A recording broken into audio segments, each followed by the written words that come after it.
সকাল সকাল ব্রেকফাস্ট নিয়ে চলে এসেছি। এখানে আছে তরকারি, পটল বাদাম আলু দিয়ে একটা তরকারি, আর আছে হচ্ছে পুরি।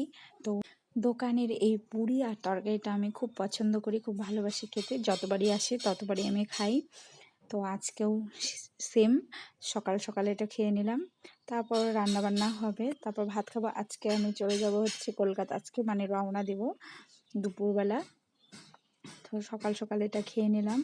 তারপর মা রান্নাবাড়ি করবে, আজকে মাছ রান্না হবে, তারপর হচ্ছে পাট শাক হবে। তো বাবু মাছ নিয়ে চলে এসেছে সকাল সকাল।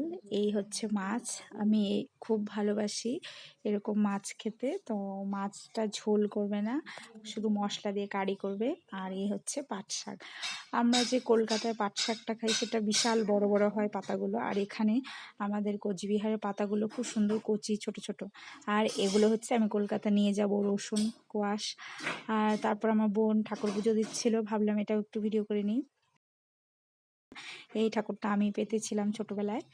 আর আমাদের এখানে লক্ষ্মী ঠাকুর আছে, তারপরে হচ্ছে অনুকূল ঠাকুর আছে, বাবা লোকনাথ আছে। পুজো টুজো কমপ্লিট, এই হচ্ছে আমাদের ঠাকুর ঘর।